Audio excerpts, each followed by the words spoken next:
Oke, Bismillahirrahmanirrahim. Assalamualaikum warahmatullahi wabarakatuh. Saya Rizal Gifari. Sini saya ingin memberikan sebuah motivasi untuk kita teladani bersama. Jadi kita akan menyesuaikan bagaimana kebutuhan anak muda dan penanganannya di era milenial.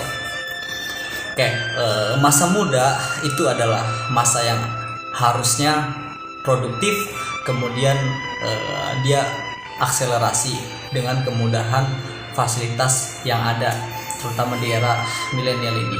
Nah, tantangan zaman yang semakin berkembang ini membutuhkan keselarasan dengan kemampuan anak muda itu sendiri. Jadi kita tidak bisa menyamakan skill kita harus seperti orang tua kita. Nah, harus ada perkembangan karena tuntutan zaman pun berbeda. Hal-hal yang harus dimiliki anak muda, terutama di era milenial, itu yang pertama adalah soft skill.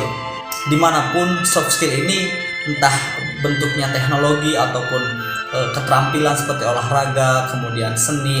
Nah, ini sangat dibutuhkan di era milenial. Jadi soft skill ini dapat menunjang kemudahan karir kita atau pekerjaan kita, bisnis kita untuk kedepannya. Nah, selain soft skill, yang dibutuhkan anak muda adalah sikap sadar akan pentingnya menanamkan nilai-nilai semangat. Nilai semangat ini bisa tercurahkan dengan apa? Dengan organisasi. Jadi organisasi itu adalah sebuah wadah. Di sana kita akan mendapatkan berbagai macam pelajaran. Masa muda itu sering diartikan dan disalahpahami oleh sebagian orang ya. Banyak juga sih sebenarnya. Seperti masa muda ini, masih muda, ayo kita mabuk, ayo kita main perempuan. Sebenarnya salah. Masa muda itu harusnya digunakan dengan mengisi waktu sebaik-baiknya. Misalkan kita mengikuti organisasi, kemudian kita ikut debat.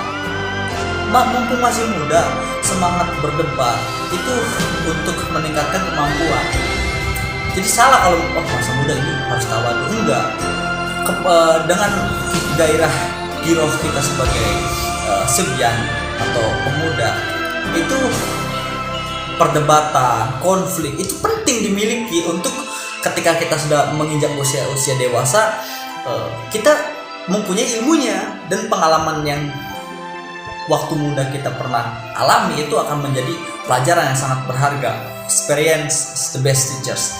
Nah, jadi jangan takut anak muda itu harus rajin membaca, anak muda itu harus sering menghadiri pertemuan-pertemuan, harus sering diskusi, karena itu menjadi modal penting kita bangun relasi seluas-luasnya tanpa memandang apapun organisasinya, latar belakangnya seperti apa.